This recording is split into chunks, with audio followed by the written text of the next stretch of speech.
What's up YouTube, this is Tubedigga. This video is my review of the Pioneer DJ DJS-1000 sampler. I'm thoroughly impressed with this machine. It's really nice to use, and just in general it's just a really impressive piece of kit, and I would really love to see how it evolves and what future OS updates will bring, because currently it's really great, but there are a few things that do need improvement, but they are very minor things for me at the moment. I love the simplicity of it and the workflow's really nice, but again, there are a few things that could be improved. Before I start going into detail about all the things that I like and some of the few minor things that I'm not too keen on, I would like to say to Pioneer that I think they've marketed this machine in quite a bad way. I don't mean that in a really negative sense, I just mean the fact that it's called a DJ sampler, or rather it has the word DJ 3 times mentioned in its entire title. So first of all, obviously the company is Pioneer DJ, it's called the DJS-1000, and then tagged onto the end of that it's called DJ sampler. And in my opinion that's kind of cutting them off from a large demographic of users that can use this machine for entire productions, because in the short time that I've had this, I've already made about 6 or 7, possibly 8 tracks that are kind of almost there in terms of being fully produced and finished. There's just a few things that I need to do in terms of organising sequences and making them slightly more elaborate with some more samples and layers. So obviously this is something that can't really be changed now, but it's kind of down to people like myself and other producers that are using this machine for more than just a high-end DJ sampler to kind of change the perception of this machine. Maybe I'm perceiving that as a bigger problem than it is, but Pioneer DJ, that's fine. DJS-1000, that's okay. But it's mostly the fact that it's called DJ sampler that I think may hinder the success of this project, or at least reaching a wider demographic than it currently is. But again, these are minor points. It's not really a gripe, it's just a concern that I have for the success of this machine. So let's start with the physical build quality of this machine. I think it's absolutely superb. I'd give it 12 out of 10 if I could. There's nothing about this machine that feels wobbly or poorly made or poorly designed. It's absolutely beautiful. The plastic feels like really decent quality. All the knobs, controls, faders, pads, buttons, everything is beautiful. It all feels nice and smooth and tactile. Let's talk about the pads. I really love these pads. I actually prefer these pads to the MPC Live pads. They don't have a graininess to them in the way that the MPC Live does, where it feels like they're going to get really mucky. And maybe that was a thought out design decision by Pioneer, because this machine's obviously going to be used a lot outside the studio in a club. So 10 out of 10 for the build quality, 12 if I could give it even more. It's superb, I absolutely love it. There's nothing that I can't access from the top panel here. Again, the minor gripes that I have is things like shortcuts that could be implemented, which I'll get to a bit later in the video. But as said, the build quality and overall aesthetic of the machine is spot on for me. I do love this portrait form factor. Of course I love the MPC in its horizontal or landscape orientation, but this is really refreshing to have a pad-based sampler device that is angled this way and it's bang there in front of you and all nicely in alignment. So 10 out of 10. Again, 12 if I could for the build quality and design. Now let's talk about the actual sampling capabilities of this. So you can do sampling in one of 2 ways. You can press the sample button here, and then all your pads that aren't occupied with the sample, you can choose those and record directly to pad. I've used this feature for my 2 drone ambient soundscape videos that I've made with this machine. I really love this actual area of the sampler, the fact that you can just choose a pad, whatever inputs that you've got going into your machine or whatever source, you can just tap on the pad and that red bar is increasing, and that's now sampling any audio that's going into this machine. Press the pad to stop. You can set recording length all the way up to, well, manual, which would be 64 seconds. Or you can set it to a particular beat length. Loop after record, it will start playing your sample after you've pressed the pad again to stop it, and it will continue looping it as soon as you've recorded your sample. So it's pretty much a live looper in that sense. Really, really nice. You can unload the sample really easy. If you know that the recording was not good and you didn't want it, you can just press unload, gets rid of it, or you can press save to USB. Now this is one of the minor gripes. It just says save to USB, but I'd like to actually save that to a particular folder. So I'm sure that's something very simple that Pioneer DJ could implement in a future OS update. But currently you can just save it to your USB, and I think it goes into a folder that's just called saved, which will require a bit of self-organization using your computer when you remove your USB stick. But the actual physical sampling aspect of it is really great. Now let's take a look at the other way that you can sample. So let's escape from there, go into home, and let's go into that sample. So you can also press this sampling edit button up here in the screen. So press that, and then we can see that sample, or we can see whatever other sample we might have loaded into the DJS-1000. We can record from here. So that's doing pretty much the same thing. That's just recording straight into there.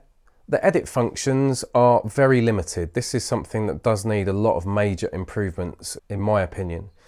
You can't do any of the processing like you can in the MPC. You can't normalize things. That's quite a big issue for me, because I've taken in quite loud audio inputs, or at least how I can view that in the input monitor up here in the top right of the screen. But quite often, even though it looks like it's going to clip, the sample comes in and it's quite low level. So I'm not too sure whether that's an issue with the incoming audio analysis, but regardless, if your sample comes in quite low, you can't normalize it, you can't do anything like time stretch it within here. You haven't got those advanced editing and processing functions like you have in an MPC currently. I would imagine this also will be in a major update for this machine, hopefully this year. To save your sample from here, you just press Save Changes. Again, well, you can rename the sample and you can save to USB, but like I said before, you can't save it to a specific location on your USB stick or a specific folder. So yeah, overall the sampling's not too bad. I think I will give that 7 out of 10. It loses points on those issues that I've stated with where it saves to, how you actually edit and process those samples once they're in. The only way around those lack of processing features is to use the built-in effects that you get for each pad. So you can apply your effects from here. Again, you've not got a massive range of effects, but as you can see, there's quite a lot of space here where other effects could sit in this actual window.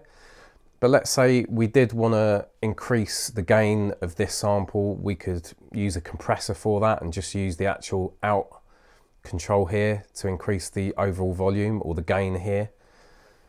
Okay, and then we would resample this sample and then bring that back in. But then you've just created an additional sample, so you'll be filling up your memory stick not only in a folder that you can't choose, like I showed you in the 2 sampling options. You can't select it, so you're going to build up quite a large sample library of samples that you may or may not want. So whilst we're here, we might as well talk about the effects. Now, the effects aren't too bad. I've not really used the chorus and flanger too much. I've used the 2-band EQ. This EQ is excellent for drums. It really is great. It really does at least what I want it to do. It's just got a character to it. I'm not going to go on about all the finer controls. I'll tell you what they are. You get a Q, you get frequency, you get gain for both bands. And if you tap on there, you can choose between 5 different band types: high pass filter, low pass filter, peak, high shelf and low shelf. And that's the same for band 2. So let's press select effects to go out of there. The filter's very good, very clean. I've not noticed any stepping or any harsh frequencies getting squeezed out of there. Even with the resonance up full, it gives quite a nice character to it. In here, the type of filters you have, you just got three. You've got high pass, low pass and band filter. It would be nice maybe to see some interesting filter models or different types of filters in there. You can adjust the slope, so you've got 12 decibels per octave or 24 decibels per octave.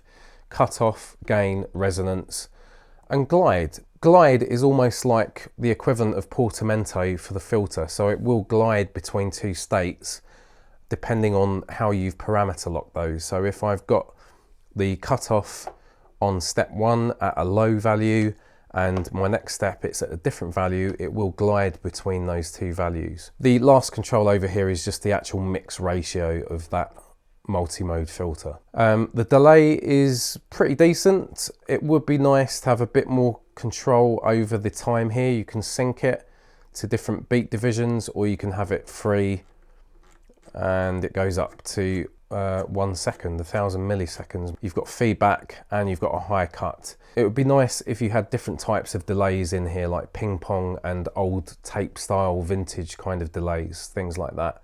Again, you've just got the mix ratio over here. Lo-fi is not too bad. I mean, it's one of those effects that you either love or you hate. It's been done to death in a lot of modern electronic music. You can always tell when someone's put some kind of bit reduction on there.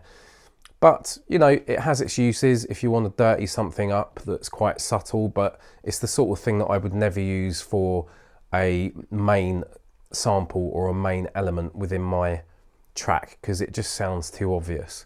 But it's still pretty decent, and the nice thing about this is that you get a filter as well. So you've got band pass, low pass and high pass, or off. So if you just wanted to use the filter of this, you could, and you don't necessarily have to use any of the actual bit reduction effects. So you've got preamp, which will boost the gain. You've got the actual reduction, the sample rate reduction. You've got bit depth. You've got cutoff and resonance for the filter. And again, you've got the mix ratio. Let's go back to select effects. The compressor's pretty decent, although it does pump. It kind of pushes things back and forward quite dramatically. Obviously that depends on how low you've got that threshold setting set to, but it doesn't feel like hypersensitive. It either feels like it's not doing much or it's doing a lot, in my own opinion. But it's still a decent compression model in there, and you've got your ratio, attack, release, threshold, gain, and once more mix ratio. You've also got peak, RMS and soft knee. So quite a lot of controls for the compressor. Now this is one of my favorite effects in this machine, is the distortion. So in the distortion you've got drive, low frequency, high frequency, dynamics, tone and mix ratio. I'm going to talk about the dynamics first. This almost sounds like it's taking the algorithm from the actual dedicated compressor effect that I just showed you and just applying a set amount of that into this actual effect. Maybe that's what's going on under the hood, I'm not too sure. But it is quite stark. You can't actually control the individual settings. It's just called dynamics and it will apply that to your sample. But it's a pretty decent effect. The drive is nice and dirty, and you can affect the actual frequencies that that distortion is being applied to with these low frequency and high frequency controls. You've also got a tone, which just obviously you can roll off the top end on there, and again mix ratio. Phaser is pretty decent. I've used that a couple of times. It's quite a nice phaser character. So you've got rate, you can sync it or set it to manual. You've got a width control, phase control, frequency, feedback and mix ratio. And the last one is ducker. I've not actually used this, but it's pretty much a sidechain compressor. So whatever effects this is applied to, you can set a source to actually duck this track. So if you think about it, you could have a breakbeat on pad 2, and that could be your source, and you could have a bass sound on this actual track with the ducker effect on it, and it will be ducking the bass in and out. Overall, I would give the effect 7.5, 8 out of 10. That feels slightly unfair because I've not actually had any problems with them, and they are very useful. So that's the effects. Now let's talk about the other editing options within the track menu. So you get these options for each pad, or each 16 tracks. Each of the 16 tracks. So up here it says track type sample. So I've mentioned this in another video. I've not used the other options here. So you've got Tarise AS1. So I imagine when you've got an AS1 synth hooked up to this, you can trigger it from the pads and control it. MIDI, obviously that will just control any MIDI synthesizer, and you'll be able to trigger the sounds from the pads on this. And you've got through, which is to process incoming audio with the effects and have that running through this machine. So that's those options. Now playback is pretty handy. I really do love the slice options in here. I also mentioned this in my other video when I looked at the slices and hot slice mode. You can pretty much slice to a grid. So if I press grid slice, you can set up to 64 total slices, and then you can access those by shifting this area. I also mentioned this in my other video, is the fact that you can put in steps. You could delete all these slices, but the original slices that you've chosen still are retained in the sequencer. It just opens up tons of possibilities for reconstructing breakbeats and other samples, or any sample really. It's a really handy way that they've implemented that. And the fact that if you do delete all your slices, you can just press grid slice again and slice to a specific number of slices and get back all those original slice points. So yeah, I really like that aspect of the playback menu. You can also set your start and end points and your loop start points, and that's all good. You can really easily reverse a sample by pressing reverse. For scale mode, you can set the actual scale, and you can change to all these different scales. You can choose all these different scales. So that's all pretty decent. You can snap to a grid if you just want to edit your start and end points to a specific point along the sample. So that's really handy if you've got a sample in here that perfectly matches your tempo and is dead on the grid, and you want to loop a particular section of it. That's really handy. Let's go back out of there. Amp envelope, pretty decent, quite snappy, quite punchy. You can really get quite nice short and snappy drums with this. So you get the option to set the attack curve from linear or to curve. So you just press on the data wheel and you can choose between the attack curve and the release curve, or the behavior of those curves. So that's all pretty good. Now let's go back out of there. So yeah, envelope's great. The playback menu with all the slice editing's great. We've covered the effects. LFO is really good. The fact that you can select multiple destinations. Now it would be nice to see, I've already mentioned this in my other video, that it would be great if you had more CCs for external MIDI devices. The main things about this LFO is that, yeah, you do have an awful lot of destinations, and one of them is start points for the samples, which is really handy for you guys that are into glitchy music. Also the loop start and also the loop length. You can add the LFO to the amp envelope, all the effects parameters, literally every single parameter you get for all the effects. You can't set the LFO to control the main effects because the LFOs are intrinsically linked to the 16 pads. So every one of these pads has its own LFO. But currently you just get one LFO, you get a range of different shapes: sine, triangle, saw, square, pulse 25, pulse 12, and random. I have covered this. Please do go and check out my other videos. You can sync the LFO and you can choose how it behaves when it's triggered, whether that's triggered from the sequencer, or it's free, or it's sample and hold, which is like stepped random. So yeah, that's the LFO. Very quickly, it's really handy, but it would be nice if you could get maybe 2 or 3 LFOs per pad. That would really, really make this machine into some crazy glitch box, which would be very welcome in my studio. Now, from every pad, you know, obviously get this track menu for every single pad. You can access the individual sequence for that pad. So whatever notes I've played in for this particular pad, you get to see that sequence there. Okay, so that's really handy. You get a number of options here as to how those notes are triggered, whether they're at full velocity, half velocity, or a particular parameter lock that you've set for the volume. Down the bottom, all these are automatable: offset, re-trigger and re-trigger speed. So every individual step can have a different re-trigger count and re-trigger speed. And you can also offset those notes. You can choose which bar you're working in. Currently I've only got one bar, so if I press and hold shift and press pattern, my pads light up here and I can increase the amount of bars. In the latest firmware upgrade, it copies over any notes you've got in your first bar to any additional bars that you activate, which is handy, which is something that the Octatrack has been able to do for quite a long time. So that's really handy. And it's also very easy just to clear all your triggers within just this pad and not the rest of the sequence from here.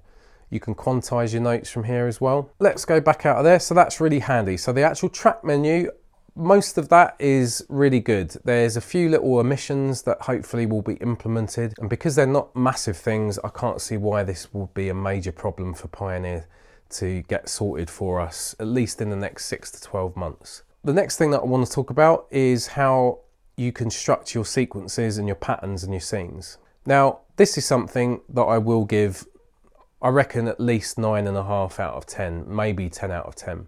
I really love the way the scenes work with the patterns. And the biggest thing that I love about this machine is the way that you can import scenes from other projects to be used in the particular project you're working in. That made a massive difference for me when I discovered you could do that, because I had created a load of projects on my USB stick. Obviously I was getting myself familiar with this machine, and that obviously includes things like how you manage the files on it.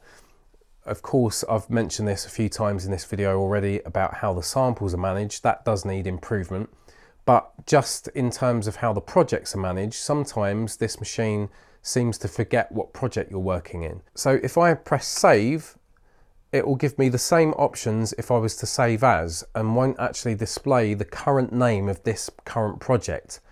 And that's really quite frustrating when you've created a project, you're working within it, you know it's got a name, you might have forgotten it because you've just, or at least forgotten the exact name, and then you've got to sort of find out what project you're working in and go back into the directory and see. And again, you can't choose the exact destination for this project to be saved to. So minor issues, but they can be quite substantial when you just want to be a bit on top of how things are organized. Anyway, let's go back to Scene Manager. This file import and export is really handy and actually makes managing your projects easy. So what it does is, let's say I had a few different scenes here and these scene slots were occupied. I can now export and import those scenes. So I can export all the scenes from here one by one, give them individual names, then create a new project and then pull in any scene from any project that I've exported and create a master project to perform a whole live set. And all those different scenes can have different tempos, which is really handy. So let's go back into there. You can set the scene BPM for each individual scene. So let's say you created a project that had loads of hip hop instrumentals, then you had another one that was a bit more techno influenced, another one that was drum and bass, another one that was drones and ambient stuff, and they were all at different BPMs. Those scene BPMs, if you set them in here, are retained. You export the scenes and then you can bring all those different scenes from all your different projects back into one master project, and that's your live set. So that's really handy. Now let's quickly talk about the scenes and patterns that I've already covered.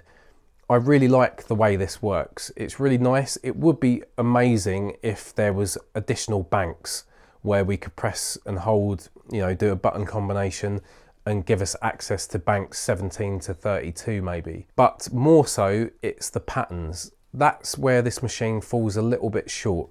You've only got 4 bars currently in this machine. If you could extend them some way without having to do some clever workaround, it would be great. At least 8 bars, I think, would be perfect. But saying that, 4 bars is pretty standard for a lot of old school dance music and has been for many, many years. It's just the fact that you have only got 16 patterns. So it's either a case of extending the amount of bars with the current 16 available patterns, or at least maybe Pioneer could give us maybe 32 patterns, and that way any sort of variations we make to just our shorter 4-bar patterns, we've got more. Because what I found is that I've been creating a track and I've built it up and I'm using nearly all of my pads and tracks, for example. Then what I will do, I'll copy that pattern, paste it onto all the other pattern slots, and then I'll go back into all those patterns and I'll either use my mutes or I will just erase tracks and sections of tracks to build up the track as I go from pattern 1 to 16. But because we've only got 4 bars to play with, occasionally I'm creating one pattern as the first 4 bars and a second pattern as the last 4 bars of essentially what ideally would be 8 bars. I would have, for example, pattern 3 looping over 7 times, and on the 8th time I would use pattern 4 just for the change up to go into pattern 5. And of course, if you're doing that a few times, you'll start very quickly using up these additional sequencer pattern slots. But again, you've got access to 16 scenes, so it could be the case that you just have to think a bit harder about how to switch scenes, and that does open it up a bit more. But it would be more convenient to have at least 8 bars for the sequencer instead of 4. Also, I'd like to see some kind of pattern chaining where you can press shift maybe and hold down multiple patterns so they actually chain and you can have them jumping around. That would be handy.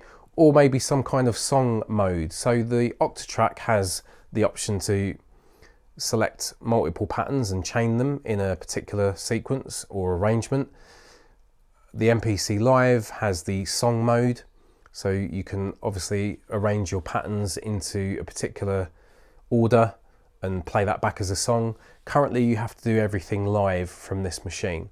Again, it's probably something that they've overlooked or just not included because it's been aimed at DJs, which I think doesn't really make sense with this machine because it definitely can be used as a production tool, but it does have a few omissions that I do think need to be looked at by Pioneer.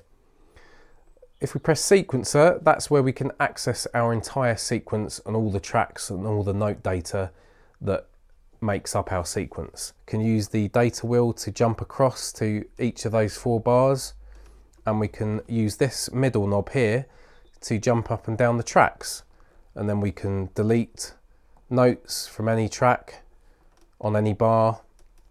We can also copy any notes from any sequence to any other pattern or any other scene, so that's really handy. Let's say I was in pattern 1 of scene 1, I could copy the bars of a specific track. So it has to be a bar, you can't select individual notes as far as I'm aware at the moment. Let's just say I wanted to select all the notes from bar 2. I would just go back up to pattern, choose a different scene, click on a pattern. I'd be now in that pattern and I could just paste those notes into a completely different scene and a completely different track. It wouldn't copy over the actual pad because, as you might already know, different scenes will contain different samples. But let's say I duplicated scene 1 to scene 2, I could just copy maybe a drum sound from one pad or all the notes of that drum pad that's in a particular bar and copy and paste it into a different scene and a different pattern. So the sequencer is very flexible. I do give this sequencer quite a high mark as well, 9 and a bit out of 10. Coming from an MPC, a lot of people are going to go, what the, you know what I mean? It's like very limited in terms of polyphony, and obviously the actual pattern lengths are extremely limited in comparison to an MPC. But it does force you to crack on and make creative decisions that you might kind of get lost in an MPC that has all that power and all that flexibility. So I really like the simplicity of it. It is very good. The last option in the scene manager is track. As I've said before, the scenes can have completely different samples, or what are called tracks, which obviously correspond to your 16 pads. So you've got 16 total tracks. You can copy any of those pads or tracks from any scene and paste them to any of your other scenes. So that's really handy. You can delete any tracks from any scene. Okay, so copy, paste and delete. You can also include the sequence data. So if there was something on one of these pads or one of these tracks and there was notes in the sequencer that you wanted to copy, you can just include those when you copy your tracks to other scenes. So that's the scene manager. Now, when you're in the home screen, you can press sequence and just jump straight to that sequence there.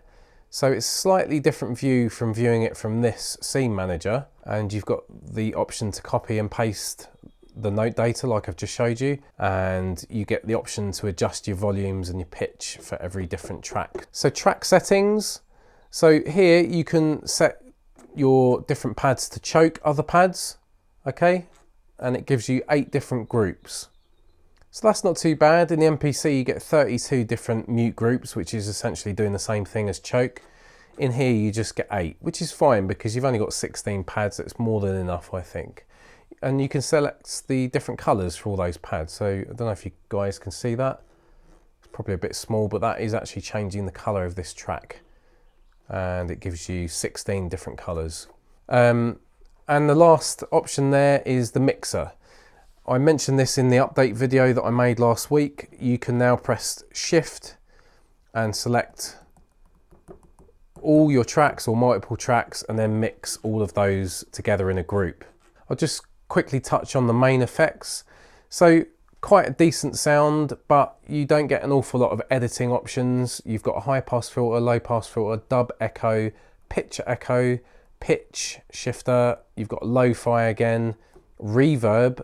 Now, you don't have reverb for the individual pads, and I think that's probably because reverb is quite a processor heavy effect. And you've also got a plate reverb there. So the reverb and the plate reverb, you've just got room size and damping for both of them. This reverb is actually really nice. It's very, very smooth and clean, and it really does tail off and gives you a very big sense of space. Again, I do apologise for not giving you an audio example. This is just a talky, too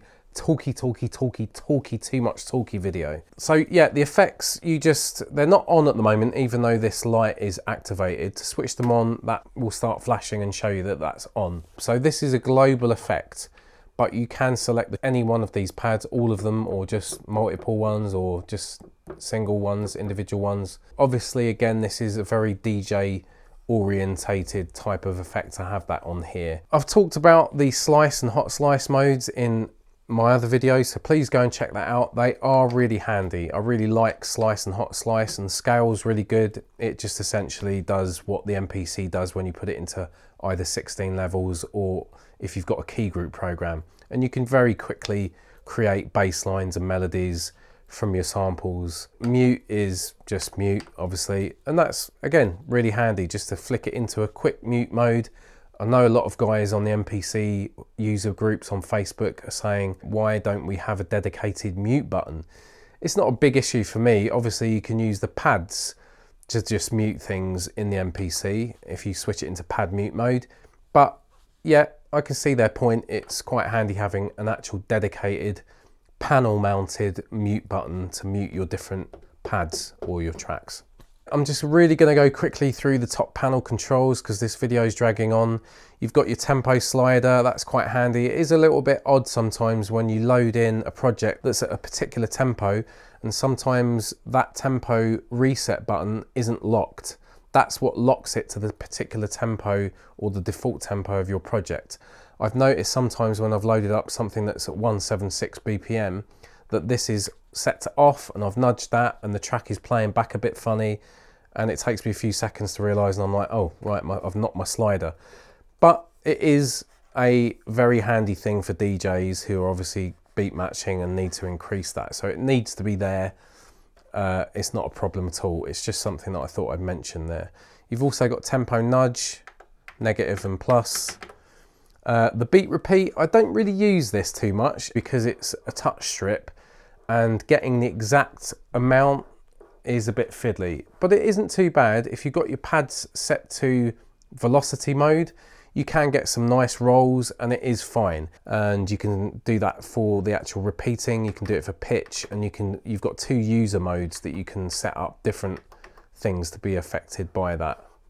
I'm not going to go into those, but you know, it's not too bad. I haven't used it a lot. It's a performance effect, and I'm kind of using this machine as more of a compositional machine rather than a performance machine. But it is nice to have these controls if you want to use them. The sequencer, I've kind of covered that. Obviously, you know, let's increase our bars again. So we've got 4.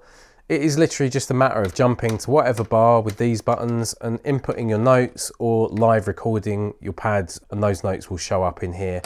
And it's very easy to shift things. The only thing that I have got a problem with, maybe I'm missing something, is that you can't currently copy a step to another step.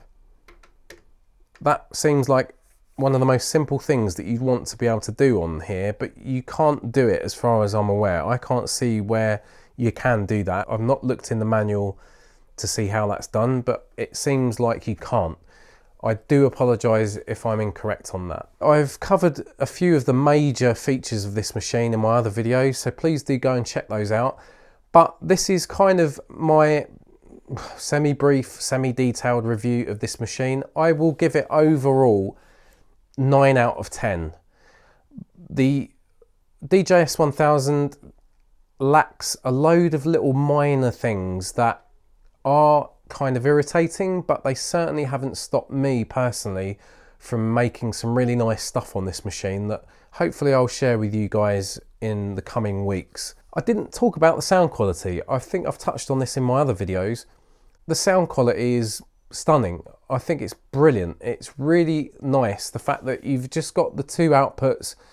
Yes, you've got an auxiliary pair, but I've only been using the main outputs, and just using those outputs, the way it handles bass is very, very good. I've not had any issues really with things sounding overcrowded in this machine. It's a very low noise device, very high quality, and it does give you a very nice, clear and open sound. And there's a lot of weight to it. Now, I'm not going to talk about all the syncing things. I've done a video on syncing it to vinyl and sampling from it. It's all good. It's a very, very capable machine. Do not write this machine off as just being a high-end DJ sampler. It's a fully fledged production tool. It's got a lot of limitations, but I do see that as a positive thing that you can definitely use to your advantage and crack on and just make music, because it doesn't allow you to get caught up in a myriad of options where you're thinking, oh, I could do this, I could do that, and then you just spend 8 hours of your day or your night just experimenting. So I hope you've enjoyed this video, guys. Do not write this machine off. It's superb, superbly built, lovely sound quality, great functionality, only a few emissions. Just one point to mention, guys, I've not given up on the MPC Live by any means. I'm hoping to acquire an MPC-X very soon, so then I can start using that with my modular system and open up a whole new range of MPC-X videos, which of course will also apply to the MPC Live, just minor the modular stuff. I'm going to continue focusing on this as we go along, and the MPC. I will see you on the next one. This is Tubedigga, and I'm out.